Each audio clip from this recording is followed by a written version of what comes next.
Hi friends, hour అండి. Friends, డైరెక్ట్గా మన క్లాస్కి వెళ్దాం. డిఎస్సిలో మనకి మ్యాథ్స్ అనేక రకమైనటువంటి మోడల్స్ వస్తున్నాయి. మెయిన్ ఏంటంటే డిఎస్సి ప్రీవియస్ పేపర్లు అన్నీ కూడా కన్సిడర్ చేసిన తర్వాత కొన్ని మోడల్స్ ఆల్రెడీ చేయడం జరిగింది. మరికొన్ని మోడల్స్, ఇంపార్టెంట్ మోడల్స్ మనకి నాన్ మ్యాథ్స్ వారికి ఉద్దేశించి ఈ వీడియో అండి. ముఖ్యంగా వాళ్ళకే ఈ అంకితం అనుకోండి. ఎందుకంటే ఫార్ములా అంటేనే ఒక భయం. మ్యాథ్స్ అంటే ఆటోమేటిక్గా భయం ఉంది, దాంతో ఫార్ములాస్ వల్లే మ్యాథ్స్ అంటే ఇంకా భయం. సో ఫార్ములాను ఏది కూడా ఉపయోగించకుండా, మిమ్మల్ని పెన్న ముట్టుకోనివ్వకుండా డిఎస్సిలో మ్యాథ్స్ ఎలా చేయాలి అనేది ఈ వీడియో అండి. సో ఫస్ట్ మోడల్స్ చిన్న చిన్న మోడల్స్ దగ్గర స్టార్ట్ చేసి, అంటే క్లియర్గా మనకు అర్థమయ్యే విధంగా మనం చూద్దాం. ఇప్పుడు ఎగ్జాంపుల్, మనకి డిఎస్సిలో కానివ్వండి, లేదంటే టెట్లో కానివ్వండి, లేదంటే సంథింగ్ అనదర్ కాంపిటేటివ్లో కానివ్వండి, మనకి కొన్ని త్రిభుజాలు ఇచ్చి అందులో ఎన్ని త్రిభుజాలు ఉన్నాయి లెక్క కట్టండి అని అడగడం జరుగుతుంది. అదే సింపుల్గా ఒక చిన్న త్రిభుజం తీసుకొని స్టార్ట్ చేద్దాం. తర్వాత ఎక్కువ త్రిభుజాలను మనం ఎలా కౌంట్ చేయాలి, కంటి చూపుతోనే, పెన్ను ఉపయోగిస్తే నేను ఒప్పుకోను అని చెప్పాను మీకు. ఫస్ట్ ఆఫ్ ఆల్ తమ్మునేలు మీకు చెప్పాను, పెన్ను ముట్టుకొనివ్వకుండా. అది కూడా మ్యాథ్స్ వాళ్ళు కాదు, నాన్ మ్యాథ్స్ వాళ్ళకి పెన్ను ముట్టుకొనివ్వకుండా చేస్తాను. ఓకేనా? చూడండి, దీన్ని ఫార్ములా అంటే మ్యాథ్స్ వాళ్ళకి ఏంటంటే n×n+1/2. సార్ నేను నాన్ మ్యాథ్స్ అండి, అగో సమ్ పర్సన్ చూస్తున్నారు, నేను నాన్ మ్యాథ్స్ అండి. మళ్ళీ n×n+1/2 అనగానే ఫార్ములా ఉపయోగించారు. ఈ ఫార్ములా అనేక ఫార్ములా a+b² లేదంటే a−b², లేదంటే a+b²³ సంథింగ్ బోర్డు రకరకాల ఫార్ములాస్, ఆల్జిబ్రా ఫార్ములాస్, అనేకమైనటువంటి ఫార్ములాస్ ఉన్నాయి. ఆ ఫార్ములాస్ అంటే భయం అనిపించే నేను మ్యాథ్స్ వదిలేసాను సార్ అన్నవాళ్ళు చాలా మంది ఉన్నారు. అందుకే ఫార్ములా మనకు వద్దు, n×n+1 అది మాకు అనవసరం అండి, నాకు వద్దండి, అసలు నాకు ఫార్ములా వద్దండి. డైరెక్ట్ ఇది నేను పెన్ను యూజ్ చేయకుండా కంటి చూస్తే నేను చూడాలి, అంతే నాకు కావాలి. ఓకేనా? రైట్ సార్, మనకి ఎప్పుడైనా ఒక త్రిభుజం తీసుకుంటే ఇది మినిమం, ఇక ఎగ్జాంపుల్ ఒక చూడండి. ఎగ్జాంపుల్ లంబకోణ త్రిభుజం తీసుకున్నాను. ఎందుకంటే 10th క్లాస్ వరకు కూడా మనకి త్రికోణమితి అనేది చాలా వరకు ఉంటుంది. అంటే త్రికోణమితిలే కాకుండా ఎక్కడైనా సరే త్రిభుజం అనేది ఒక లంబకోణ త్రిభుజం తీసుకున్నాం. ఇక్కడ ఇది ఎదురు భుజము, ఇది ఆసన భుజము లేదా ప్రక్క భుజం అంటాం, ఇది ఆటోమేటిక్గా కర్ణము అంటాం. అయితే మనకి ఇక్కడ కింద ఉన్న దాన్ని ఏమంటామండి? ఆసన భుజం లేదంటే ప్రక్క భుజము అంటాము. అంటే దీన్నే బేస్మెంట్ అంటాం. కొందరు ఏంటంటే బేస్ అంటారు. అంటే బేస్ అంటే ఏంటి? బేస్మెంట్ అంటే పునాది లేదా నేల అంటాం. ఇక్కడ n×n+1 కూడా అక్కడ మనం అప్లై చేసిన n అంటే నేల అని కూడా ఉపయోగించవచ్చు. అది కూడా కావాలంటే తర్వాత నేను చెప్తాను. n×n+1/2 అనేది n అనేది నేల అనే మైండ్ లో వచ్చే విధంగా, అది కూడా నేను ఫార్ములా ఎక్కడ ఉపయోగించి కూడా నేను చెప్తాను. అంటే రెండిటికి తేడా, ఫార్ములా ఉపయోగించి ఎలా చేయొచ్చు, ఫార్ములా లేకుండా ఎలా చేయొచ్చు అని కూడా నేను చెప్తాను. అయితే ఇక్కడ చూడండి, ఇక్కడ ఏంటి? ఇక్కడ బేస్మెంట్ అంటాం. ఇక్కడ చూడండి, ఇక్కడ బేస్మెంట్ అంటే నేల, అంటే బేస్మెంట్ పునాది లేదా నేల అంటాం. సో మనం ఎప్పుడు కూడా త్రిభుజాలను కౌంట్ చేసేటప్పుడు బేస్మెంట్లు ఎన్ని ఉన్నాయో అది మనం కౌంట్ చేయాలి. ఓకేనా? రైట్. ఇక్కడ ఎన్ని ఉన్నాయండి? 1, 2. అంటే ఇక్కడ ఆసన భుజము అంటే ఈ త్రిభుజం తీసుకుంటే ఇది ఆసన భుజం, ఈ త్రిభుజం తీసుకుంటే ఇది ఆసన భుజం. అంటే నేలలో ఎన్ని ఉన్నాయో అది చూడండి. అంటే 1, 2. ఓకేనా? 1+2 కలపండి, అంతే. ఇదేం వద్దు మనకి. ఎంత అయిందండి? 1 + 2 అంతా 3. ఇది 3 త్రిభుజాలు ఉన్నాయండి. అంటే 1, 2 అలాగే టోటల్ పెద్ద త్రిభుజం కలిపి 3 వచ్చింది. ఇది చాలా సింపుల్ అండి. మా రామాత్రం తెలియదా అంటాం. పెద్ద త్రిభుజాలకు వెళ్ళేసరికి మీకు కన్ఫ్యూజన్ లేకుండా చెప్తాను. అలా చూడండి, ఒక ఫ్యూ మినిట్స్ నా మీద కాన్సన్ట్రేట్ చేయండి. ఓకే, ఇది అర్థమైంది కదా? ఇది దీనికి n×n+1 అప్లై చేసిన ఇంతే వస్తుంది. సో మనకు ఫార్ములా వద్దు. ఇక్కడ నెక్స్ట్ ఇది చూద్దాం. పోనీ బేస్మెంట్ ఎక్కడైతే ఉందో, బేస్మెంట్ అంటే ఒకటి మాత్రం గుర్తుపెట్టుకోండి, ఎప్పుడు కూడా ఆసన భుజము లేదా ప్రక్క భుజము అంటే నేలకు తాకుతున్నటువంటిది అని మీరు ఆలోచించుకోండి. చూడండి, 1, 2, 3, 4 కదా. ఇక్కడ బేస్మెంట్లు ఏమున్నా అవన్నీ కలుపుకుంటూ వెళ్ళండి. బేస్మెంట్లు మాత్రమే కలపండి, వేరే ఏం కలపకండి. అది కూడా వేరే ఎక్కడ కలపాలి ఏంటి అనేది నీకు కన్ఫ్యూజ్ లేకుండా నెక్స్ట్ పెద్ద త్రిభుజం వచ్చేసరికి మనం అక్కడ చెప్పుకుందాం. అయితే ఇక్కడ ఏంటండి 1 2 3 4 కదా, టోటల్ 4 ఉన్నాయి కదా అని కాదు, అక్కడ బేస్మెంట్లు ఎన్ని ఉన్నాయి చూడండి. 1 ప్లస్ 2 ప్లస్ 3 ప్లస్ 4 ఈజ్వల్ ఎంత? 3 3 6 6 4 10. మొత్తం ఎన్ని త్రిభుజాలు ఉన్నాయండి? 10 త్రిభుజాలు ఉన్నాయి. అంటే ఇది ఎలా సార్ అనుకోవచ్చు. ఇదొక త్రిభుజం, ఇదొక త్రిభుజం, ఇదొక త్రిభుజం, ఇదొక త్రిభుజం. ఓకే, పెద్ద త్రిభుజం. మళ్ళీ ఈ గీత తీసాక ఇదో త్రిభుజం అవుతుంది, ఇదో త్రిభుజం అవుతుంది, ఇదో త్రిభుజం అవుతుంది. ఇలా మొత్తం టోటల్ మీరు ఎంత కన్ఫ్యూజ్ లేకుండా లెక్క పెట్టినా టోటల్ 10 వస్తుంది. ఇది n ఇంటూ n+1/2 వేసుకున్నా అంతే వస్తుంది. మనకి ఫార్ములా అనేదే మనకు వద్దు కాబట్టి ఇక్కడ ఓన్లీ త్రిభుజాలు ఇచ్చేటప్పుడు బేస్మెంట్ ఒకటే గుర్తుపెట్టుకోండి. బేస్మెంట్ ఎక్కడ ఉందో అంటే ఇక్కడ దాని మీద గీత పెట్టుకోండి. 1 2 3 4 ఉన్నాయి అంటే 4 అంటే 4 వరకు 1 + 2 + 3 + 4 టోటల్ కౌంట్ చేయండి. 10 త్రిభుజాలు ఉన్నాయి. ఓకేనా? నెక్స్ట్ ఇంకొక మోడల్ చూడండి. ఓకే ఫ్రెండ్స్, అక్కడ చిన్న బొమ్మ అయిందని కొంచెం పెద్దగా క్లియర్ గా కనిపించడం కోసం ఇక్కడ వేసాను. ఓకే ఫ్రెండ్స్, ఇక్కడ చూడండి, బేస్మెంట్ లో కౌంట్ చేయండి. 1 2 3 4 5 6. ఓకేనా? అంటే 1 + 2 + 3 + 4 + 5 + ఎన్ని ఉన్నాయి? 6 వరకు వేసాం. కాబట్టి టోటల్ ఎంత చూడండి. 1 2 3 3 3 6 6 4 10 10 5 15 15 6 21. ఈ మొత్తం n × n+1 అప్లై చేసిన 21 త్రిభుజాలే ఉంటాయి. అంటే ఈ విధంగా మనం బేస్మెంట్ లో కౌంట్ చేసి టోటల్ వేసుకుంటే మనకి త్రిభుజాల సంఖ్య వచ్చేస్తుంది. ఇంకా పెద్ద త్రిభుజం చూద్దాం, అప్పుడు మీకు ఇంకా క్లియర్గా అర్థమవుతుంది. ఫ్రెండ్స్, నెక్స్ట్ మోడల్ చూడండి. ఫస్ట్ ఏంటంటే ఒక 2 త్రిభుజాలు తీసుకున్నాను, తర్వాత ఒక 3 త్రిభుజాలు తీసుకున్నాను, తర్వాత 4 త్రిభుజాలు తీసుకున్నాను. ఈ ఫిగర్ చూడండి ఒకసారి, ఎంత క్రిటికల్ గా ఉంది. దాని బదులు ఏమనిపిస్తుంది అంటే ఇది వదిలేసి పక్కదానికి వెళ్ళిపోతే మంచిది కదా, ఈజీగా ఇంకో బిట్ అయినా కవర్ చేద్దాం అనుకుంటాం. కానీ ఇది పెన్న కూడా యూజ్ చేయకుండా సింపుల్ గా మనం పెట్టగలగాలి. ఇక్కడ చూడండి, ఇందులో త్రిభుజాలు ఎన్ని ఉన్నాయో లెక్క పెట్టండి అంటే చాలా కష్టం అండి ఇది. ఎందుకంటే ఈ త్రిభుజం, ఈ త్రిభుజం, ఈ త్రిభుజం, ఈ త్రిభుజం, ఈ త్రిభుజం, తర్వాత మళ్ళీ ఎక్కడో త్రిభుజం, ఇక్కడో త్రిభుజం, ఇదో త్రిభుజాలు, ఇవన్నీ త్రిభుజాలు, మళ్ళీ టోటల్ త్రిభుజాలు, ఇవన్నీ కౌంట్ చేసుకుంటే వెళ్ళాలంటే చాలా త్రిభుజాలు వస్తుంది. కన్ఫ్యూజ్ అయిపోతాం, కంటి చూపుతో మనం లెక్క పెట్టలేము. సో ఇలాంటి సందర్భంలో n ఇంటూ చూడండి n ఇంటూ n+1/2 ఇది ఫార్ములా అప్లై చేయాలి. ఇది ఫార్ములా అప్లై చేస్తేనే ఈజీగా తెలుస్తుంది. కానీ ఇది కూడా ఫార్ములా లేకుండా మనం ఉపయోగించాలి. ఇక్కడ చూడండి, మనకి ఏం చెప్పాను, ఏదైనా త్రిభుజములో ఉన్నటప్పుడు మనం త్రిభుజాల్ని కౌంట్ చేసేటప్పుడు ఇక్కడ n అంటే ఏంటి? నేల అనుకోండి, అంటే ఆసన భుజము లేదా ప్రక్క భుజము లేదంటే కిందన బేస్మెంట్ ఎర్త్ భూమి.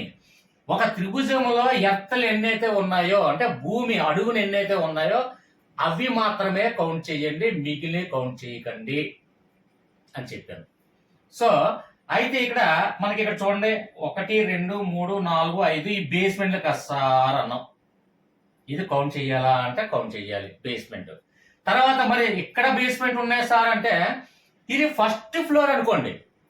ఫస్ట్ ఫ్లోర్ ఏదైనా మాకు బిల్డింగ్ కన్స్ట్రక్షన్ చేసుకునేటప్పుడు మీకు ఎన్ని రూములు ఉన్నాయి, ఎన్ని గదులు ఉన్నాయి అంటే ఫస్ట్ ఫ్లోర్ లో 2 బెడ్రూములు, ఒక కిచెన్ రూము, ఒక హాలు, ఒక దేవుడి గది ఉన్నాయి సార్ అని ఎవరైనా చెప్తారు.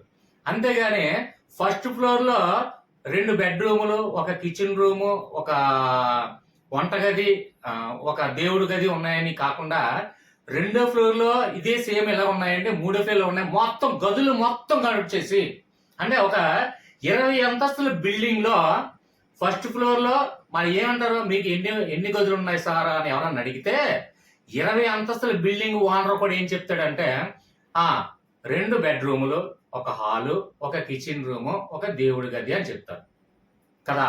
అదే విధంగా మనకి ఎప్పుడు కూడా బేస్మెంట్లు కౌంట్ చేసేటప్పుడు ఇక్కడ ఏదైతే బేస్మెంట్లు ఉన్నాయో ఆ బేస్మెంట్లు ఒకలాగా కౌంట్ చేయాలి. అంటే ఫస్ట్ ఫ్లోర్ లో ఎన్ని ఉన్నాయి?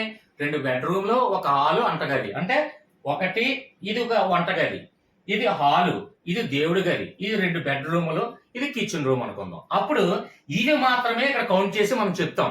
అంతేగాని 20 అంతస్తుల బిల్డింగ్ కూడా అన్ని కూడా ఇదొక రూమ్, ఇదొక రూమ్, ఇదో రూమ్, ఇదో రూమ్, ఇదో రూమ్, ఇదో రూమ్ చొప్పున మళ్ళీ సెకండ్ ఫ్లోర్ కి ఇక్కడికి వచ్చేసరికి ఇక్కడ కూడా 2 బెడ్రూమ్లు ఉన్నాయి, ఒక హాల్ ఉన్నాయి, సంథింగ్ ఏదో ఉన్నాయి. ఇది కూడా టోటల్ కౌంట్ చేసి బిల్డింగ్ అంటే 20 అంతస్తుల బిల్డింగ్ లో కూడా మొత్తం ఒక 88 గదులు ఉన్నాయి సార్ అని ఎవ్వడ కూడా చెప్తాడా? అక్కడ లాజిక్ క్యాచ్ అయింది. చెప్పడు. కాబట్టి ఏ ఫ్లోర్ కి ఆ ఫ్లోరింగ్ మనం కౌంటింగ్ చేస్తాం. కాబట్టి ఇక్కడ బేస్మెంట్ కూడా ఏ బేస్మెంట్ కి ఆ బేస్మెంటే కౌంట్ చెయ్యాలి అని మైండ్ లో పెట్టుకోండి. అవి ఎందుకలా చెప్తున్నాను అంటే ఇక్కడ చూడండి, ఇదొకటి, ఇదొకటి, ఇదొకటి, ఇదొకటి, ఇదొకటి, ఇదొకటి. ఎన్ని బేస్మెంట్ ఉన్నాయి? 1 2 3 4 5 6. అంటే 1 + 2 + 3 + 4 + 5 + 6 ఈజ్వల్ అంతా టోటల్ కౌంట్ చేయండి. 1 2 3 3 3 6 6 4 10 15 15 15 6 21. ఫస్ట్ ఫ్లోర్ లో 21 మన గదులు వచ్చాయి. అంటే 21 త్రిభుజాలు అనుకుందాం. ఓకే. అయితే ఇక్కడ నెక్స్ట్ అంటే ఇక్కడ బేస్మెంట్లు కౌంట్ చేయాలి కదా. ఇవన్నీ కూడా ఏం చేస్తారంటే కొందరు నాన్ మ్యాథ్స్ వాళ్ళు ఏం చేస్తారంటే 1 2 3 4 5 6 7 8 9 10 11 12 13 14 15 16 17 బేస్మెంట్లు వచ్చాయి సార్ అని చెప్తారు నాన్ మ్యాథ్స్ వాళ్ళు. అందుకోసమే ఈ first floor, second floor, third floor నేను ఎక్స్ప్లెయిన్ చేసేది. ఎందుకంటే మీ ఆలోచన విధానం ఎలా ఉంటుందంటే ఆ బేస్మెంట్లు కౌంట్ చేయమని కదా. అంటే ఇక్కడ 1 2 3 4 5 6 7 8 9 10 11 12 13 14 15 16 17 వేసి 1 2 నుంచి 17 వరకు వేసి టోటల్ వేసి కౌంట్ చేస్తారు. అది రాంగ్. ఏ ఫ్లోర్ కి ఆ ఫ్లోర్ గదులు మాత్రమే మనం లెక్క పెట్టే విధంగా ఇక్కడ ఏ బేస్మెంట్ ఆ బేస్మెంట్ మాత్రమే టోటల్ కౌంట్ చేయాలి. ఓకే. ఇక్కడ 6 వరకు అయిపోయింది, ఇక్కడ కౌంట్ చేసేయండి. అంతేగాని ఇక్కడ 7 8 పెట్టకండి. ఇక్కడ మళ్ళీ నెక్స్ట్ ఫ్లోర్ కాబట్టి ఇక్కడ 1 2 వస్తుంది. అంటే ఇక్కడ 2 గదులే ఉన్నాయి. నెక్స్ట్ ఫ్లోర్ ఫస్ట్ ఫ్లోర్ లో 6 గదులు ఉన్నాయి, నెక్స్ట్ ఫ్లోర్ కి వచ్చేసరికి 2 గదులే ఉన్నాయి. కాబట్టి ఇక్కడ మళ్ళీ ఫ్రెష్ గా 1 2 గదులు సెకండ్ ఫ్లోర్ లో. మళ్ళీ దీనికంటే ఎత్తులో ఉంది కదా, ఇక్కడ థర్డ్ ఫ్లోర్ కి వచ్చాం. థర్డ్ ఫ్లోర్ కి వచ్చినప్పుడు మళ్ళీ ఇక్కడ 1 గది 2 గది 3 గదులు. అంటే ఫస్ట్ ఫ్లోర్ లో 6 గదులు ఉన్నాయి, సెకండ్ ఫ్లోర్ లో 2 గదులు ఉన్నాయి, థర్డ్ ఫ్లోర్ లో 3 గదులు ఉన్నాయి, మళ్ళీ ఫోర్త్ ఫ్లోర్ కి వెళ్ళేసరికి 6 గదులు ఉన్నాయి. అంటే ఏ ఫ్లోర్ కి ఆ ఫ్లోర్ బేస్మెంట్లు మాత్రమే మనం కౌంట్ చేసి ప్లస్ చెయ్యాలి అనే నిబంధన మీకు చెప్పడం కోసం ఈ ఫ్లోర్ స్టోరీ చెప్పా. సారీ, మీకు అర్థం అవ్వాలనే క్లియర్ గా. ఓకేనా? అంటే కొంతమంది ఏం చేస్తారంటే మళ్ళీ ఇక్కడ 6th తర్వాత 7th వేస్తారు, 8th వేస్తారు, 9th వేస్తారు. టోటల్ రాంగ్ అయిపోద్ది. సో ఇది కంప్లీట్ చేస్తాను ఫస్ట్ ఫ్లోర్. సెకండ్ ఫ్లోర్ ఇక్కడికి వచ్చేసరికి ఇది 1 ఇది 2 అంటే 1 + 2 అంతే. ఇక్కడ ఎన్ని గదులు ఉన్నాయి? 1 2 3 గదులు ఉన్నాయి మొత్తం టోటల్. ఓకే. ఇక్కడ వేసరికి చూడండి 1 2 3 అంటే 1 + 2 + 3. ఇక్కడ ఎన్ని గదులు ఉన్నాయి? 3 గదులు ఉన్నాయి. అంటే మొత్తం టోటల్ కౌంట్ చేయండి. 1 2 3 3 3 6. అంటే ఇక్కడ 6 గదులు ఉన్నాయి లెక్క. అంటే ఇక్కడ ఇదొక గది, ఇదొక గది, ఇదొక గది, మళ్ళీ ఇది ఒక గది, ఇదొక గది, మళ్ళీ టోటల్ గది, ఇలా మొత్తం 6 గదులు వస్తాయి. అదే విధంగా అనమాట త్రిభుజాలు లెక్కేటప్పుడు. ఓకేనా? నెక్స్ట్ మళ్ళీ 4th ఫ్లోర్ కి వస్తాం. 1 2 3 4 5 6. అంటే ఇక్కడ కూడా సేమ్ 1 2 + 3 + 4 + 5 + 6 ఈజీ కూడా ఎంత వచ్చింది? 21. ఇప్పుడు టోటల్ మొత్తం ఈ బిల్డింగ్ మొత్తం టోటల్ చూడండి సారి. ఇక్కడ 21, ఇక్కడ 21 ఎంత ఉంది? 42. 42 3 45. 45 + 6 ఎంత అయిందండి? 45 + 61 అయింది. టోటల్ ఎంత అండి? 61. ఓకే ఫ్రెండ్స్, ఇక్కడ టోటల్ ఎంత వచ్చింది? 61. కరెక్టా కాదా ఒకసారి మళ్ళీ ఒకసారి చూద్దాం. ఇక్కడ 6 వచ్చింది కదా. 21 21 42 42 + 3 45 45 + 6 సారీ 51. Okay friends, 51. ఇది ఇక్కడ మనకి అర్థమైందా? అంటే ఇక్కడ ఎంత వచ్చిందండి? టోటల్ 51 వచ్చింది. సో ఇక్కడ మనకి n × n+1/2 అప్లై చేసుకున్న 51 వస్తుంది. ఓకేనా? అంటే ఇక ఫార్ములా యూజ్ చేయకూడదని ఉద్దేశంతో మీకు డైరెక్ట్ గా కంటి చూపుతో ఎక్స్ప్లెయిన్ చేశాను. నెక్స్ట్ మోడల్కి వెళ్దాం. ఓకే ఫ్రెండ్స్, ఇక్కడ నెక్స్ట్ మోడల్ చూడండి. ఈ మోడల్ చూసిన వెంటనే చూస్తున్నాం ఏమనిపిస్తుంది అంటే ఎందుకులే ఈ సమ్ వదిలేసి వెళ్ళిపోదాంలే, నెక్స్ట్ బిట్ ఏదో చేసుకుందాలే అనిపిస్తుంది మీకు. కానీ చాలా సింపుల్ అండి ఇది. అసలు యాక్చువల్గా ఇది మనం ప్రొసీజర్ ఏంటి అంటే ఇక్కడ చూడండి 1+1/4 అంటే ఇక్కడ ఏమి లేదంటే బై 1 పెట్టుకొని దీనికి అంటే రెండు భిన్నాల మధ్య అంటే రెండు ఫ్రాక్షన్స్ మధ్య ప్లస్ కానీ మైనస్ ఉంటే ఎల్సిఎం కట్టి ఇది మొత్తం ప్రొసీజర్ చేసి తర్వాత ఇక్కడికి వచ్చి ఇక్కడ ఎల్సిఎం కట్టి ఇక్కడ ప్రొసీజర్ చేసి ఇక్కడ చేసి ఇవన్నీ లాస్ట్ ఇలా చేసేసరికి ఆన్సర్ వస్తుంది. ఇది చాలా తత్వము, పెన్ పేపర్ యూజ్ చేయాలి. సో ఇలాంటి వాటిని మనకి ఒక మోడల్ డెఫినెట్ గా ఇవ్వడం జరుగుతుంది డిఎస్సిలో. సో ఇక్కడ ఇలాంటి వాటి మన కన్ఫ్యూజన్ ఏం లేదండి. ఇక్కడ చూడండి, బాగా అబ్జర్వ్ చేయండి. ఈ సమ్ ఒకసారి మైండ్ లో చూడండి, ఎందుకంటే మనకి ఇలాగే ఎగ్జామ్ దగ్గరలో ఉంది. ప్రొసీజర్ మళ్ళీ నేర్చుకుందామండి. నేను ఖచ్చితంగానే చెప్తున్నాను, ప్రొసీజర్ మొత్తం అంటే మ్యాథ్స్ బేసిక్స్ రాని వాళ్ళందరికీ కూడా డిఎస్సి ఎగ్జామ్స్ అయిపోయిన తర్వాత ఖచ్చితంగా మ్యాథ్స్ బేసిక్స్ ప్రతిదీ ప్రొసీజర్ కూడా నేను చెప్తాను, ఓకేనా? కాకపోతే మనకు ఉన్నటువంటి తక్కువ టైంని ఎలా వినియోగించుకొని నాన్ మ్యాథ్స్ వాళ్ళకి ఆ బిట్లు కోల్పోకుండా ఉన్న కోసం షార్ట్ కట్ మెథడ్ లో చూద్దాం. చూడండి, అయితే ఇక్కడ ఈ లెక్క అంతా మనకు అనవసరం అండి. లాస్ట్ ఏముందో చూడండి, ఇక్కడ లాస్ట్ ఫ్రాక్షన్ ఏముంది, కింద దిగువన 1/4 ఉంది. 1 కదండి, లవంలో ఉంది 1 ఇస్తాను, హారలో ఉంది ఏంటి 4 వేయండి. అంటే ఇక్కడ భిన్న రూపంలో ఉన్న దాన్ని పక్కన విలువలు వేసుకోండి, ఓకేనా? నెక్స్ట్ ఇక్కడ ప్లస్లు ఎన్ని ఉన్నాయి కౌంట్ చేయండి. 1, 2, 3, 4 ప్లస్లు ఉన్నాయి. అంటే ప్లస్ ప్లస్ ప్లస్ ప్లస్ 4 ప్లస్లు ఉన్నాయి కదా. అయితే ఇక్కడ 4, 1 కలపండి. 4, 1 కలిపితే ఇక్కడ ప్లస్ కాబట్టి 4, 1 కలిపితే 5 ఇక్కడ వేసేయండి. నెక్స్ట్ ప్లస్ కదా, ఇంకో ప్లస్ ఉంది కదా, అంటే ఇప్పుడు ఇది కలపండి. ఇందాక ఏంటంటే ఇది కలిపాము, ఇప్పుడు ఇది కలపండి. 5, 4, 9. నెక్స్ట్ ప్లస్ వచ్చేసరికి 9, 5, 14. నెక్స్ట్ ప్లస్ వచ్చేసరికి 14, 9, 23. ఇంక అంతే, ప్లస్ అయిపోయింది కాబట్టి ఇక్కడ ఆపడమే ఆప్షన్ కదా. ఇప్పుడు చిట్ట చివరికి వచ్చిందండి 23. 23 నెత్తి మీద వెయ్యండి బై దీని పక్కన ఉన్నాయి మనంతా 14. Answer close. ఇక్కడ ఏబిసిడిలో ఈ ఆన్సర్ ఉంటే డైరెక్ట్ గా పెట్టేయండి. ఖచ్చితంగా ఇదే ఉంటది, ఇదే ఆన్సర్ కూడా. ఇది మొత్తం ప్రొసీజర్ చేసినా ఇదే వస్తుంది. కావాలంటే మ్యాథ్స్ వాళ్ళు ట్రై చేసి చూడండి, ఓకే ఫ్రెండ్స్? ఇది ఈజీయే కదా.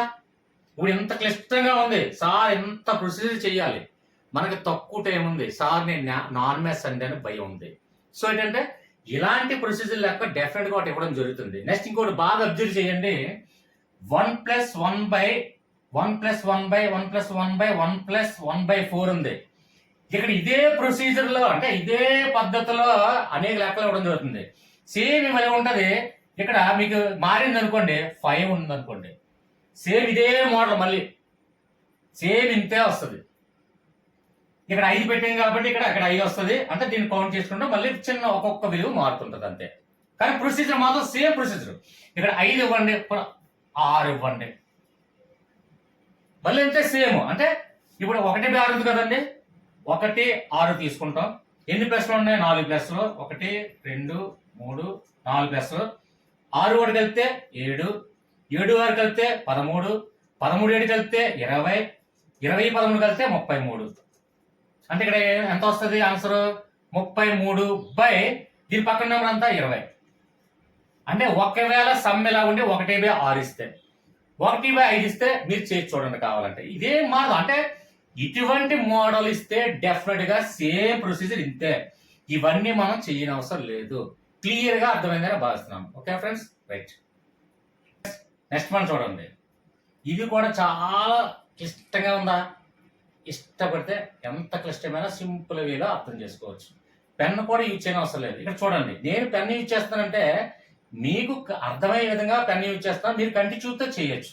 ఇక్కడ చూడండి, 1/A+1/B+1/C+1/D ఈజ్ ఈక్వల్ టు 23/67 అంటే 23/67. అయినా if A plus B plus C plus D is equal to విలువ ఎంత అన్నాడు.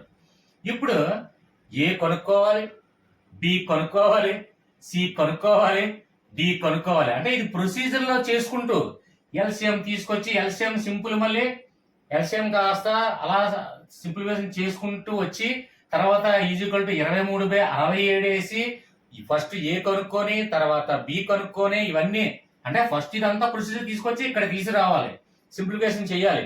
చేసిన తర్వాత 23 = 67 వేయాలి. రెండు చేయగా ఏ బి సిడీలు కనుక్కోవాలి. ఇవన్నీ ప్రాసెస్ మనకు వద్దు, ఫార్ములా ఏ వద్దు, ప్రొసీజరే మనకు వద్దు. సింపుల్ లాజిక్ ఏంటి సార్? ఇక్కడ ఇలాంటి సందర్భంలో చూడండి, సేమ్ ఒక్కసారి అంటే మోడల్స్ నేను చెప్తున్నాను. డిఎస్లో ఏవైతే మోడల్స్ ఇస్తున్నాయో అవన్నీ కూడా ప్రీవియస్ పేపర్లు, మోడల్ పేపర్లు అవన్నీ కన్సిడర్ చేసిన తర్వాత ఒక నిర్ధారణకు వచ్చిన తర్వాత ఏవైతే మోడల్స్ అడగడం జరుగుతుందో ఆ మోడల్స్ అన్ని ప్రాక్టీస్ చేసి అవన్నీ ఫైండ్ అవుట్ చేసి బుక్స్ వెరిఫై చేసి ఏంటి మెటీరియల్ కానివ్వండి, ప్రొసీజర్లు కానివ్వండి, అనేక బుక్స్ ఇవన్నీ చూసిన తర్వాత ప్రాక్టీస్ చేసిన తర్వాత, అంటే ఇవన్నీ ప్రాక్టీస్ చేయకుండా డైరెక్ట్గా లాజిస్తే మనం చెప్పలేము. ఎందుకంటే ఆ ప్రొసీజర్లు ఇవన్నీ రావాలి మనకి. ఏ ప్రొసీజర్ అప్లై చేసుకుంటే ఎలా లాస్ట్కి మనం ఫైండ్ అవుట్ చేయాలి, వాల్యూని ఎలా ఫైండ్ అవుట్ చేయాలంటే మనం ఇవన్నీ చేసిన తర్వాతే. సో మనకున్నటువంటి తక్కువ సమయాన్ని ఎలా వినియోగించడం ఉద్దేశంతో నేను చెప్తాను. నాన్ మ్యాథ్స్ వాళ్ళకి ఎస్పెషల్లీ తక్కువ టైం ఉంది పాపం. సో మీకు ఇంట్రెస్ట్ ఉంది సార్, నాకు మ్యాథ్స్ బేసిక్స్ నుంచి ట్రిక్స్ కానీ మోడల్స్ కానీ లేదంటే ఏ మోడల్స్ ఇచ్చినా నేను కంటిన్యూతో నేను చేయగలను, నాకు ప్రొసీజర్ కూడా నాకు కావాలి అనుకుంటే డెఫినెట్గా మనకి తక్కువ అంటే ఈ డిఎస్ ఎగ్జామ్ అయిపోయిన తర్వాత రిలాక్స్డ్గా ఉండేటప్పుడు ఖచ్చితంగా నేను చెప్తాను. ఓకే ఫ్రెండ్స్, కాబట్టి ఒకసారి చూడండి. ఇలాంటి సందర్భంలో మనకి ఏ మరియు బి మరియు సి మరియు డి ఇవన్నీ చేసి మనకు అవసరం. ఒకటే డైరెక్ట్గా విలువ ఎంత తీసుకోండి, 23/67 తీసుకుందాం. ఇందులో ఫస్ట్ ఏంటి 23 ఇక్కడ వేసాను చూడండి, 67 ఇక్కడ వేసాను. సార్ ఎప్పుడు కూడా హారంలో ఉండేది కదండి మనకి, ఇక్కడ డివైజర్ గా వస్తుంది అని అనుకుంటాం. అంటే ఇక్కడ ఏంటంటే మనకి ఏది తక్కువ సంఖ్య ఉందో, ఇప్పుడు 67/23 ఉన్నా 23/67 ఉన్నా అంటే మీకు డౌట్ వస్తుంది అక్కడ. సార్ ఇప్పుడు కూడా మనకి ఇక్కడ 4/2 ఉంది అనుకోండి, 2 ఎప్పుడు కూడా మనకి అంటే డినామినేటర్ ఉన్నది ఎప్పుడు కూడా మనం డివైజర్ గా తీసుకొని తర్వాత డివిడెండ్ గా మనం ఏం తీసుకుంటాం, 4 తీసుకుంటాం. అంటే ఎప్పుడు కూడా హారాన్ని మాత్రమే డివైజర్ గా మనం తీసుకుంటాం. సో ఇక్కడ మనకి ఏంటంటే విలువ మనకి ఏదైతే చిన్నది ఉందో అది తీసుకొని చాలు. అది హారంలో ఉందో లవంలో ఉందో నోమినేటర్ లో ఉందో డినామినేటర్ లో ఉందో మనకు అనవసరం. కాబట్టి డివైజర్ గా మనం ఏం తీసుకోవాలంటే ఖచ్చితంగా చిన్నది ఏదైతే ఉందో అది తీసుకోండి. ఇక్కడ డౌట్ వచ్చిన వాళ్ళకి కూడా నేను ముందుగా చెప్తున్నాను, మళ్ళీ ఎందుకంటే కామెంట్లో అడుగువచ్చు. 67/23 ఉంటే డైరెక్ట్ గా 23 తీసుకుంటాం, కానీ ఇక్కడ 23/67 ఉంది కాబట్టి కన్ఫ్యూజ్. సార్ ఇది మరి ఇది కదా తీసుకోవాలి అని అనుకుంటాం. సో ఇక్కడ డివైజర్ గా మనకి ఏదైతే చిన్న సంఖ్య ఉందో డివైజర్ గా తీసుకుంటే ఆటోమేటిక్ గా పెద్ద సంఖ్య డివిడెండ్ గా తీసుకోండి. కోషెంట్ అనేది మనకి ఎలాగప్పుడు వస్తుంది, రిమైండర్ అనేది వస్తుంది, అవన్నీ చూద్దాం. ఓకేనా ఫ్రెండ్స్, అయితే ఇక్కడ తీసుకున్నాం. ఓకే, 23 62 సరిపోతుంది, దగ్గరలో 2 టైమ్స్ పోతుంది. 23 అంతా 2 46, అంతకన్నా 3 తీసుకుంటే ఎక్కువ అయిపోతుంది కాబట్టి తక్కువ తీసుకుంటాం. ఓకే, 7 తీస్తే 1, 6 2 తీస్తే 21. ఓకే ఫ్రెండ్స్, ఇప్పుడు ఇక్కడ మళ్ళీ బ్రాకెట్ పెట్టుకోండి. మన గాసాబా ఎలా కడతామో అదే విధంగా అనుకోండి. పోనీ ఇలాగ ఇక్కడ బ్రాకెట్ పెట్టుకుంటే ఏదైతే డివైజర్ ఉందో డివైజర్ మాత్రమే తీసుకురండి ఇక్కడికి. గాసాబా గరిష్ట సామాన్య గుణిజము. ఓకే, కాబట్టి ఇక్కడ 23 మాత్రమే తీసుకోండి. 23 తీసుకున్నాం. ఓకే, 21 ఇందులో సరిపోద్ది, ఒకసారి పోతుంది. 21 3 తీస్తే 2. మళ్ళీ కూడా మనకి ఇక్కడ ఇది మాత్రమే తీసుకోండి. అంటే గాసాబా కట్టేటప్పుడు మనం ఎలా అయితే తీసుకుంటామో మళ్ళీ ఇది కాస్త తీసుకోండి బ్రాకెట్ లోకి. అంటే ఇక్కడ ఏ విలువ ఉంది, 21, 2 10 20, రిమైండర్ 1. రిమైండర్ 1 లేకపోతే 0 వచ్చేంత వరకు తీసుకొచ్చి వదిలేసేయండి, అయిపోయింది. ఇప్పుడు మనకి ఇక్కడ ఫస్ట్ మనకి ఇక్కడ ఏమొచ్చింది కోషెంట్. ఫస్ట్ కోషెంట్ ఏంటి వచ్చింది, first quotient A, next quotient B, next quotient C, తర్వాత ఇటువైపు ఉన్నటువంటి డివైజర్ అంటే ఇక లాస్ట్ ఇక్కడ ఇక మళ్ళీ క్వశ్చన్ లేదు కాబట్టి ఇదే ఇక్కడ తీసుకున్నాం కాబట్టి ఇది డి అవుతుంది. సింపుల్. సో ఇక్కడ ఎంతండి ఏ అంటే ఇక్కడ ఏ ప్లస్ బి ప్లస్ సిడి అన్నాడు కదా. ఏ అంటే ఎంత 2 ప్లస్ బి ఎంత 1 ప్లస్ సి ఎంత 10 ప్లస్ డి ఎంత ఇక్కడ 2 ఈజ్ ఈక్వల్ ఎంత 2 1 3 13 15. This is answer. ఇది కష్టమా ఇది ఈజీయా? మనకు ఫార్ములాలు ఇవన్నీ ఎల్సిఎం కట్టి ఇవన్నీ కట్టి ఏ కట్టి బి కట్టి సి కట్టి ఇవన్నీ తెలుసుకొని దీన్ని ఈక్వల్ తో చేసి దాన్ని మళ్ళీ క్రాస్ మల్టిప్లికేషన్ లేకపోతే ఈజీక్వల్ యువతలు కట్టి ఇటు పంపించి ఇవన్నీ అవసరం లేదు మనకి. So simple method. ఓకేనా? ఇటువంటి మోడల్ ఒకటి ఇస్తే ఈ మోడల్ అప్రోచ్ చేయండి. లాస్ట్ మోడల్ ఇస్తే లాస్ట్ మోడల్ కూడా చూడండి. అలాగా కొన్ని మోడల్స్ ఏదైతే ఉన్నాయో ఆ మోడల్స్ ఇంపార్టెంట్ మోడల్స్ మొత్తం ఇప్పుడు ఎక్స్ప్లెయిన్ చేస్తా. షార్ట్ కట్ మెథడ్లే. నేను ఫార్ములాలో ప్రొసీజర్ నేను చెప్పట్లేదు ఫ్రెండ్స్. కొంతమంది అంటారు సరే డైరెక్ట్ గా నేను ఇప్పుడు ఆన్సర్ పెట్టడానికి నాకు ఉపయోగపడుతుంది సార్, కానీ నా పద్ధతి నాకు తెలియదు కదండి ప్రొసీజర్ అంటే. డెఫినెట్ గా మనకి మ్యాథ్స్ వాళ్ళకి అంటే ఆటోమేటిక్గా తెలుసు. మ్యాథ్స్ వాళ్ళకి ఏంటంటే ఏ విధంగా ఉపయోగపడుతుంది ఇది అంటే తక్కువ టైంలో తప్పని వెళ్ళి కంటి చూపుతో పెన్ యూజ్ చేయకుండా విత్ ఇన్ సెకండ్ లో మనం మ్యాథ్స్ వరకు పెట్టగలరు. నాన్ మ్యాథ్స్ వరకు ఏంటంటే ఫార్ములాను ఉపయోగించి భయం అనే ఒక ఆందోళన పోగొట్టి ఖచ్చితంగా దీన్ని అప్లై అంటే ఈ క్వశ్చన్ కి అటెంప్ట్ చేయడానికి ధైర్యం వస్తుంది. కాన్ఫిడెంట్ గా నేను అటెంప్ట్ చేశాను, ఆన్సర్ పెట్టగలిగాను అంటే ఈ క్వశ్చన్ ని వదిలేయకుండా లీవ్ ఇట్ చేయకుండా. కాబట్టి నాన్ మ్యాథ్స్ వాళ్ళకి తక్కువ సమయం ఉంది కాబట్టి. కానీ ప్రొసీజర్ ఫార్ములాస్ ఇవన్నీ కావాలి, బేస్మెంట్స్ కావాలని డెఫినెట్ గా నేను చెప్తాను. మనకి తీరిక సమయం వచ్చేటప్పుడు ఇవన్నీ నేను ఎక్స్ప్లెయిన్ చేస్తాను డెఫినెట్ గా. ఓకే ఫ్రెండ్స్, అర్థమైందని భావిస్తాను. అర్థం కాకపోతే కామెంట్స్ ఉన్నాయి. మనకి డిస్క్రిప్షన్ లో వాట్సాప్ లింక్ ఉంది. వాట్సాప్ లింక్ లో నాకు అడిగినా సరే ఖచ్చితంగా నేను చెప్తాను. Okay friends, next model.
Okay friends, ఇక్కడ నెక్స్ట్ మోడల్ చూడండి. ఏంటి సార్ మ్యాథ్స్ నాన్ మ్యాథ్స్ వాళ్ళకి ఏమనిపిస్తుంది అంటే ఏంటి సార్ అని చాలా కష్టంగా ఉంది, వదిలేసి వెళ్ళిపోతానండి బిట్టు అనే అనిపిస్తుంది. కానీ ఇందులో కూడా చాలా సింపుల్. చూడండి ఇక్కడ 2√2 పవన బ్రాకెట్, అలాగే 3√2, అలాగే పవన bracket 4√2 2 cube whole to the power of 6 whole to the power of 4 అనే మనకి ఇవ్వడం జరిగింది. ఇక్కడ మనకి ఏంటంటే ఇక్కడ ఒకటేనండి. ఫస్ట్ ఆఫ్ ఆల్ మనం గ్రహించవలసింది a√2 b స్క్వేర్ అని ఉంది. ఎగ్జాంపుల్ ఇలా ఉందనుకోండి, అంటే దీన్ని పక్కన పెట్టండి, ఇది ఇలా ఉందనుకోండి, మనం ఏం చేస్తామంటే దీన్ని ఏని కాస్త ఇప్పుడు కూడా ఏ రూట్ 2 అనేటప్పుడు ఏని కాస్త ఇక్కడ తీసుకొస్తే ఎప్పుడు కూడా ఏదైతే మనకి టు ది పవర్ ఆఫ్ ఉందో దాని కిందన వస్తుంది. అంటే ఇక్కడ చూడండి, ఇక్కడ ఫస్ట్ బి రాసండి, రూట్ పోవాలి. ఇక్కడ రూట్ పోవాలంటే ఈ ఏ కాస్త ఎక్కడికి వస్తుంది అంటే, ఇప్పుడు ఆల్రెడీ బి స్క్వేర్ ఉందండి, ఇక్కడ ఆల్రెడీ బి స్క్వేర్ ఉంది, బి స్క్వేర్ నేను రాశాను. ఈ రూట్ పోవాలంటే రూట్ లో ఏదైతే ఏ ఉందో, ఏ నిమగ్నమై దాక్కుని ఉందో, ఈ ఏ కాస్త లోన్ ఉన్నటువంటి ఏదైతే సంఖ్య గాని అక్షరం గాని దానికి టు ది పవర్ ఆఫ్ ఏదైతే ఉందో దానికి భిన్నంలో, అంటే దానికి టు ది పవర్ ఆఫ్ నెత్తి మీద ఏదైతే ఉందో దానికి భిన్నంలో హారం రూపంలో మారుతుంది. అంటే ఈ ఏ కాస్త 2/a మారుతుంది, రూట్ పోతుంది. అంటే ఇక్కడ 2/a పోతుంది, 2/a రాసుకోవచ్చు. అంటే ఇక్కడ ఏ అనేది ఏంటంటే 2/a మారుతుంది, రూట్ పోయింది. ఇదే పద్ధతిలో మనకి ఇక్కడ చూడండి, ఫస్ట్ ఆఫ్ ఆల్ ఇక్కడ x to the power of, ఇది ఏ విధంగా ఉందంటే మామూలు ఫార్ములా చెప్పి నేర్చుకుంటే a into B into C by P into Q into R రూపంలో ఉంది.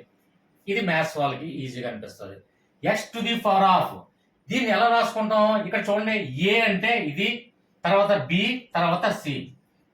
ఎడం చేతి వైపులో ఉన్నాయన్నీ కూడా ఎప్పుడు కూడా మనకి ఏదైతే ఎక్స్ ఉందో, X to the power of ఏదైతే ఉందో ఎడం చేతి పై ఉన్నాయి కూడా అక్కడ టు ది పవర్ ఆఫ్ లో హారం ప్లేస్ లో వస్తాయి. అంటే ఇక్కడ చూడండి, ఇదేమో ఏబిసి, అంటే ఇది లవంలో ఉన్నాయి.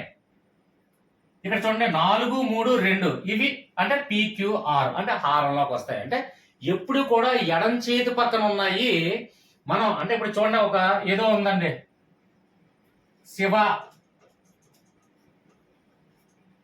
అని ఒక పేరుంది.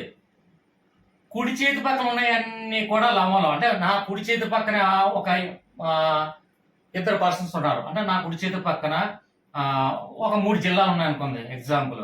అంటే అనంతపూర్, తర్వాత చిత్తూరు, తర్వాత గుంటూరు ఉంది.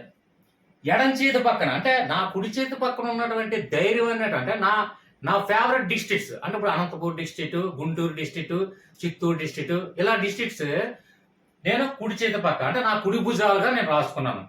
తర్వాత నా ఎడం చేతి అంటే కొంచెం బలహీనంగా ఉండి, కొంచెం నాకు అంటే రైట్ హ్యాండ్ లెఫ్ట్ హ్యాండ్ ఎలా అంటామో అలాగే లెఫ్ట్ హ్యాండ్ నా బలహీనంగా ఉండి కొద్దిగా నా సపోర్ట్ చేసిన వాళ్ళు ఎడం చేతి పక్క, అవి ఎప్పుడు కూడా కిందన వస్తాయి. అంటే ఇది ఎప్పుడు కూడా కుడి చేతి పక్కన ఉన్నాయి, ఎప్పుడు కూడా ఎక్కువ ధైర్యం, ఎక్కువ బలం కాబట్టి కుడి చేతి పక్కన ఉన్నాయి, మేదన వస్తాయి.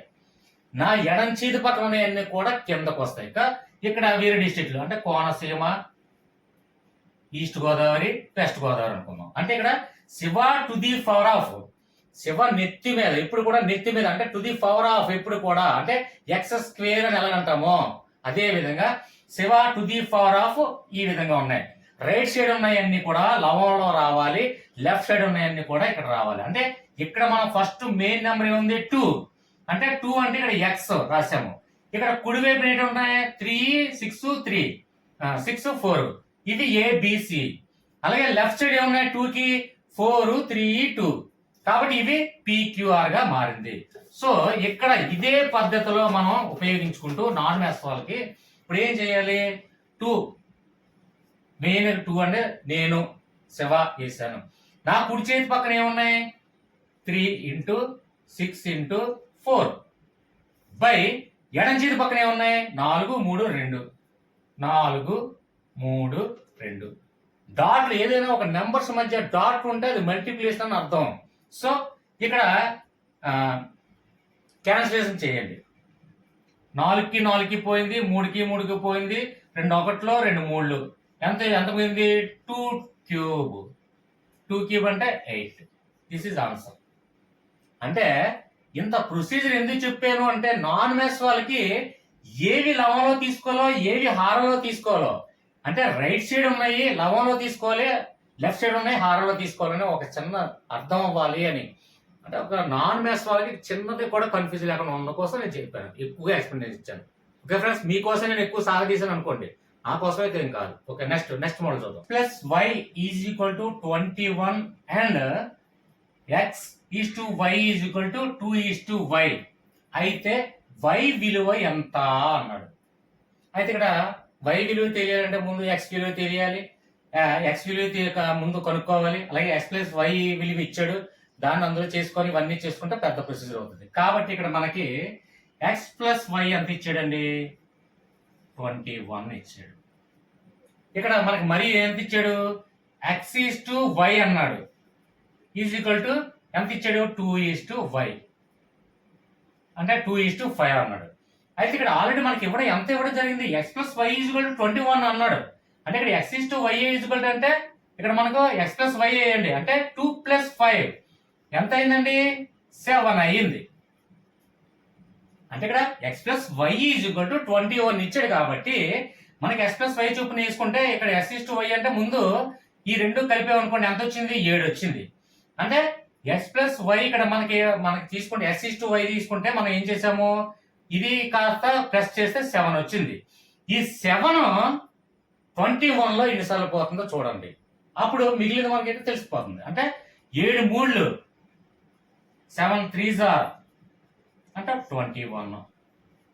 ఓకే, ఇక్కడ మనకి ఏంటి, వై కావాలా అంటే ఇక్కడ 7 తో ఏదైతే మల్టిప్లికేషన్ చేస్తే 21 వచ్చిందో, అంటే ఇక్కడ X plus Y is equal to 21 ఇచ్చాడు. కాబట్టి ఇక్కడ మనం టోటల్ కలిపాము, టోటల్ కలిపితే 7 వచ్చింది. 7 21 ఎన్నిసార్లు మనకి మల్టిప్లికేషన్ అవుతుంది, 7 3 21. అంటే 7 తో మనం 3 చేసాం కాబట్టి ఇది వచ్చింది. కాబట్టి ఈ రెండు కలిపితే 7. కాబట్టి ఇక్కడ మనకి 7 21 ఎన్నిసార్లు మనకి మల్టిప్లికేషన్ అయింది, 3 టైమ్స్ అయ్యింది.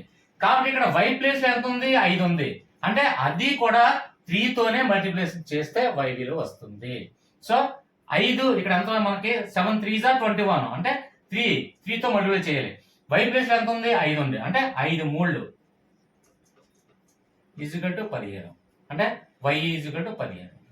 అంటే ఎక్స్ గానీ వై ఎక్స్ విలువ కనుక్కోకుండా డైరెక్ట్ గా మనం ఎలాగైనా చేసుకోవచ్చు. అంటే ఏదైనా ఒక సమ్మను చూస్తే ఏ విధంగా మనం షార్ట్ కట్ లో ఆలోచిస్తే, ఇప్పుడు ఎగ్జాంపుల్ పని కాలము రోజులు ఇవన్నీ ఇలాంటి కొన్ని ఉంటాయి, అవి పెన్ను పేపర్ ఉపయోగించిన అవసరం లేదు. ఇన్ని రోజులు అవుతుంది, దాని షార్ట్ కట్ లో మనం ఎలా ఆలోచిస్తే ఈజీగా చేయొచ్చు.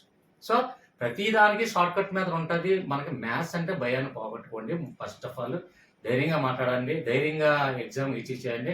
ఫ్రెండ్స్, ఒక్క విషయం నేను ఇంకా ఫైనల్ గా నేను చెప్పేది ఏంటంటే, నెక్స్ట్ మోడల్స్ కూడా నేను చేస్తాను డెఫినెట్ గా. ముందు బిఫోర్ మోడల్స్ కూడా చూడండి. అలాగే ఇది మ్యాథ్స్ పార్ట్ 21 అనుకుంటాను, 21 20th మొత్తం కూడా మ్యాథ్స్ అవిషా సోనిసా అని స్పేస్ ఇచ్చి మ్యాథ్స్ అని టైప్ చేసి స్పేస్ ఇచ్చి ప్లేలిస్ట్ అని టైప్ చేస్తే మొత్తం మ్యాథ్స్ ప్లేలిస్ట్ మొత్తం వస్తుంది. అలాగే ఇక్కడ ఆల్మోస్ట్ అన్ని సబ్జెక్ట్ ఉన్నాయి కాబట్టి మోర్ అని ఆప్షన్ ద్వారా, నా వీడియో దగ్గర మోర్ అని ఆప్షన్ ద్వారా క్లిక్ చేస్తే ఇక్కడ లెఫ్ట్ సైడ్ వీడియోస్ ఉంటాయి. సైకాలజీ కానివ్వండి, పైసెప్స్ కానివ్వండి, తెలుగు కానివ్వండి, ఇంగ్లీష్ కానివ్వండి, మ్యాథ్స్ కానివ్వండి, సైన్స్ కానివ్వండి, సోషల్ కానివ్వండి, అన్ని కూడా అందులో ఉంటాయి. మీకు ఏం కావాలో చూడండి. లేని కామెంట్ రూపంలో తెలియచేయండి, లేదంటే డిస్క్రిప్షన్ లో వాట్సాప్ ఉంది. ఇక ఫైనల్ గా నేను చెప్పేది ఒక 2 నిమిషాలు మాట్లాడాలనుకుంటున్నాను ఫ్రెండ్స్. దయచేసి ప్లీజ్ ఏం కాకండి. లాస్ట్ 2024 తెలంగాణ డిఎస్సికి ముందు కరెక్ట్ గా ఎగ్జామ్ ముందు June 4th అన్నదాన కార్యక్రమం చేయడం జరిగింది. అదేంటంటే అందరూ కొంతమంది ఒక దగ్గర ఒక 5,000 చిల్లర వరకు మనకి డొనేట్ చేశారు. అయితే తర్వాత ఆ ఇయర్ లో నా దగ్గర కొంచెం ఎకనామికల్ గా ఉండి ఒక 10,000 నేను కూడా ఖర్చు పెట్టి ఇంట్లో, అదే రెస్టారెంట్కి వెళ్తే రెస్టారెంట్ ఛార్జ్ ఎక్కువ తీసుకుంటాడు, ఒక 10,000 20,000 తీసుకుంటాడు. సో ఏంటంటే ఇంట్లో ఓన్లీ మా భార్య మాత్రమే మొత్తం కర్రీస్ కానివ్వండి, పులిహోర కానివ్వండి, లేదంటే స్నాక్స్ కానివ్వండి, చిప్స్ కానివ్వండి, మజ్జిగ కానివ్వండి, రసం, సాంబారు, కర్రీస్ ఇవన్నీ కూడా తను ఒక్కరితే వండితే నేను మా ఇద్దరు చిన్నపిల్లలు కలిపి ప్యాకింగ్లు చేసి దగ్గర 145 నంబర్స్కి గుళ్ళకి, గోపురాలకి, దేవాలయాలకు, చర్చిలు, మసీదుల దగ్గర మొత్తం ఊర్లు, చుట్టుపక్కల ఊర్లో కూడా మొత్తం గవర్నమెంట్ హాస్పిటల్స్, అలాగే బస్ స్టాప్లు కానివ్వండి, ఇవన్నీ కూడా తిరిగి మొత్తం పంచడం జరిగింది. అవన్నీ కూడా వీడియో తీసి యూట్యూబ్లో అప్లోడ్ చేయడం జరిగింది. కావాలంటే లింక్ కూడా నేను పెడతాను, ఒక్కసారి చూడండి. అలాగే ఈరు కూడా డిఎస్సి ఉంది కదా, మనం చేద్దామని ఉద్దేశంతో నేను మన వాట్సాప్ గ్రూప్లో సభ్యులకి నేను తెలియచేస్తే రూ. 1450 డొనేట్ చేశారండి. వాళ్ళ ఎవరి పేర్లు నెక్స్ట్ నేను వీడియో చేసేటప్పుడే నా పేర్లు కూడా అనౌన్స్ చేస్తాను. ఇప్పుడు ఎందుకు అనౌన్స్ చేయట్లేదంటే కేవలం రూ. 1450తో మనం గుళ్ళు దగ్గరికి వెళ్తే ఒక 10 మందో 20 మందో ఉన్నారండి. ఒక 10 మందికి మనం 10 మందికి అంటే ఒక రూ. 1400తో మనం ఎవరికి కూడా అంటే అక్కడ ఒక 8 మందికి అంతకు భోజనం పెట్టి ఒక ఇద్దరిని అలా చూస్తూ ఉసూరుమని వెనక్కి తిరిగి రావాల్సిన పరిస్థితి ఏర్పడుతుంది కాబట్టి నాకు ఈ అమౌంట్ చాలలేదని చెప్పేసి అందాకలా ఆపేను. సో వాట్సాప్ గ్రూప్లో సభ్యులు చాలా మంది చూడటమే తప్ప ఎవరో రెస్పాన్స్ ఇచ్చిన వాళ్ళు ఎవరు లేరు. ఒక 4-5 రెస్పాన్స్ ఇచ్చారో వాళ్ళ పేర్లు ఎవరో నా దగ్గర స్క్రీన్ షాట్లు తీసి ఉన్నాయి. ఖచ్చితంగా అనౌన్స్ చేస్తాను. సో మనకి ఎగ్జామ్ మనకి ఎస్జిటి స్టార్ట్ అయ్యే లోపు మహా అయితే ఒక 10,000 ఎంతో ఖర్చు అవుతుంది నాకు. అయితే అవనివ్వండి, నేను అప్పు చేసైనా సరే ఏదైనా సరే నాకు మనస్ఫూర్తిగా అంటే మినిమము ఒక 100 మందికో 50 మందికో అంటే మినిమం ఎక్కువ మందికి అంటే అట్లీస్ట్ గుళ్ళు గోపురాలు మసీదులు చర్చిల దగ్గర మొత్తం టోటల్ ఆ రోజు అడుక్కున్న వాళ్ళందరికీ ఒక 50 మందికో 70 మందికో నేను పెట్టగలిగితేనే నాకు ఆ సాటిస్ఫాక్షన్ అవుతుంది. మరీ ఒక 7గురికి 8గురిగా పెట్టి మిగిలిన 2-3 చూస్తూ సార్ మాకు ఇవ్వండి సార్ అంటే మాకు లేదు అని చెప్పి నేను వెనక్కి తిరిగి రాలేక ప్రెజెంట్ ఎకనామీలుగా ప్రాబ్లం అయ్యి తగ్గి ఆఫ్ చేయడం జరిగింది. సో ఒక 1 వీక్ 10 డేస్లో మీకు 10,000 అవుతామని నేను అప్పు చేసైనా సరే, ఎందుకంటే ఒక 3 మంత్స్ నుంచి నాకు ఒంట్లో బాగాలేక నేను డ్యూటీకి వెళ్ళలేదు. సో ఎకనామిక్గా నాకు ప్రాబ్లం అయిందని వాట్సాప్ గ్రూప్లో సభ్యులు కడితే ఎవ్వరూ కూడా రెస్పాండ్ అవ్వలేదు. నేను చెప్తున్నాను కదా, ఒక 4-5 రెస్పాండ్ అయ్యారు. వాళ్ళు చూస్తూ ఉన్నారు. వాళ్ళ డౌట్స్ వాళ్ళ సబ్జెక్టు వాళ్ళ డిస్కషన్ తప్ప ఎవరు కూడా పార్టిసిపేట్ చేయడానికి ఇష్టపడలేదు. అలాగే ముఖ్యంగా దీనికి నా గురించి ఇలాగ లాస్ట్ టైం ఇలా జరిగింది, సార్ అప్సెట్ అయ్యారు అని చెప్పేసి అనిత అనంతపూర్ మేడము మెసేజ్ పెట్టి పాపం తను కూడా ఏమన్నదంటే, సార్ వాళ్ళు ఎవ్వరూ రెస్పాండ్ అవ్వట్లేదు సార్, వదిలేసాను సార్, గ్రూప్ని కూడా మనం డిలీట్ చేసేద్దాం, మనకి ఎందుకు సార్ వదిలేద్దామని అంటే ఎవరో ఇస్తారు ఏదో చేస్తారు అని చెప్పేసి నేను ఛానల్ పెట్టలేదు. అలాగే నేను ఎవరి దగ్గర కూడా ఆన్లైన్ ఛార్జెస్ కానీ ఫీజెస్ కానీ లేదంటే నేను కోచింగ్ కానీ ఆన్లైన్ క్లాసెస్ లేదంటే ఆన్లైన్ ఎగ్జామ్స్ కండక్ట్ చేసి లేదంటే నేను పలానా వీడియోకి నేను ఎంత కలెక్ట్ చేస్తానో నేను అని చెప్పేసి నేను పెట్టలేదు. వాట్సాప్ గ్రూప్ ఓన్లీ ఉచితం అయితేనే నేను వాట్సాప్ గ్రూప్లో సభ్యులకి అందరికీ వాళ్ళు అడిగిన డౌట్లు అందరికీ నేను చెప్తూ వచ్చాను. ఎకనామికల్గా నాకు ఎవరో ఇస్తారు ఎవరో సపోర్ట్ చేస్తారని నేను ఆశించలేదు మేడం అని చెప్పాను. 1,450 నేను ఎవరికి భోజనాలు పెట్టలేను. సో నాకు సాటిస్ఫై అవ్వలేదు కాబట్టి నేను ఇంకొక 10,000 అయినా ఒక 15,000 ఎంతో కొంత ఎంత ఖర్చు అయితే అంత ఒక 50 నుంచి 100 లోపు మధ్యలో ఉన్న వాళ్ళకి నేను ఇంట్లోనే మా మిస్సెస్ నేను నా పిల్లలు తయారు చేయడం వల్ల నాకు రెస్టారెంట్ ఫీజు ఒక 10,000 15,000 తగ్గుతుంది. సో ఈ డబ్బులు నేను కవర్ చేసుకొని నేను చూసుకొని ఒక వారమో 10 రోజుల్లో 12 రోజుల్లో ఎస్జిటి ఎగ్జామ్ స్టార్ట్ అయ్యే లోపు మీ అందరూ సంతృప్తి కోసం డెఫినెట్గా నా సంతృప్తి కోసం అన్ని చేసి ఎవరెవరైతే నాకు పంపించారో వాళ్ళందరూ కూడా స్క్రీన్ షాట్లు తీసుకున్నాయి. ఒక 4-5లో 1,450 రూపాయలు మిగిలిన నాకు వచ్చే 10,000 15,000 అవుతుంది. అయితే అవనివ్వండి, డెఫినెట్గా నేను చేశాను. నేను మీకు ఆ వీడియో ప్రతి గుళ్ళు గోపురాలకి నేను వీడియో షూట్ చేసి అది వీడియో తీసి యూట్యూబ్లో పెడతాను, మన వాట్సాప్ గ్రూప్లో పెట్టి శివకేశవ ఈజ్ ఆనెస్ట్ పర్సన్ మీ చేత నేను అనిపించుకోకపోతే నన్ను అడగండి. ఓకే ఫ్రెండ్స్, నెక్స్ట్ మరిన్ని లాజిక్స్తో మీ ముందుకు వస్తాను. వచ్చే ముందు ఒక విషయం ఫ్రెండ్స్, వీడియో నచ్చినట్లయితే లైక్ చేయండి, సబ్స్క్రైబ్ చేయండి. అలాగే జాయిన్ బటన్ ద్వారా చూడండి, సబ్స్క్రైబ్ పక్కన జాయిన్ బటన్ ద్వారా జాయిన్ అయ్యే మాత్రం సార్ నేను జాయిన్ బటన్ ద్వారా జాయిన్ అయ్యాను, నాకు ఈ వీడియో మీరు చేసి పెట్టండి అంటే డెఫినెట్గా నేను చేస్తాను. ఓకే ఫ్రెండ్స్, నెక్స్ట్ మరిన్ని లాజిక్స్తో మ్యాక్సిమం ఎక్కువ నాన్ మ్యాథ్స్ ఉన్న వాళ్ళు ఉన్నారు కాబట్టి మ్యాథ్స్ వారికి ప్రిఫరెన్స్ ఇస్తాను. అలాగే ఏ గ్రూప్ వాళ్ళు ఏదడిగినా సరే నిరభ్యంతరంగా నేను చెప్పడానికి ఎప్పుడు ముందుకు వస్తాను. చాలా వరకు నేను గ్రూప్లో పార్టిసిపేట్ చేయకపోవడం కారణం నెగ్లిజెన్స్ అండి. ఒక పోలింగ్ పెడితే పార్టిసిపేట్ చేయరు, లేదంటే సంథింగ్ మీ అభిప్రాయాలు తెలియచేయండి అంటే చేయరు, జస్ట్ చూస్తారు అంతే. ఎవరు కూడా నాకు సంబంధం లేదు, నాకు ఎందుకులేండి, గవర్నమెంట్ ఎంప్లాయ్ అయ్యాను, నా శాలరీ వస్తే చాలు అనుకున్న వాళ్ళే ఎక్కువ మంది ఉన్నారు. అలాగని నేను పేరుగా ఎవరైనా నిందించట్లేదు, కామన్గా అలాగే ఉన్నారు. సో ఎవరిష్టం వాళ్ళది, బట్ నా సిద్ధాంతాలది, నా ప్రిన్సిపల్స్ని, నా యాటిట్యూడ్ని, నా బిహేవియర్ని నేను మార్చుకోను. ఎవరో ఇస్తారని నాకేం లేదు. నేను ఎకనామిక్స్గా నేను కొంచెం డ్రాప్అవుట్లో ఉన్నాను కాబట్టి నేను క్లియర్ చేసుకొని ఎస్జిటి ఎగ్జామ్ టైం కల్లా ఆ వీడియో చేసి అందరికీ, నాకు అందులోనే గుళ్ళు గోపురాలు పూజలు నాకు అనవసరం, నేను నమ్మను. నేను ఖచ్చితంగా ఎవరికైతే అన్నదాన కార్యక్రమాలు చేస్తున్నానో నాకు అవే చాలా సాటిస్ఫై అవుతుంది. మీకందరికీ విజయం సాధించాలని మనస్ఫూర్తిగా నేను కోరుకుంటూ డిఎస్సిలో విజయం సాధించడానికి నా సాయశక్తులుగా నేను మీకు సపోర్ట్ చేస్తానని మాటిస్తూ బై ఫ్రెండ్స్. లాస్ట్ 2 మినిట్స్ కూడా నా కోసం విన్నందుకు బట్టి thank you. Best positive comments ఇస్తారని ఆశిస్తున్నాను. Friends by.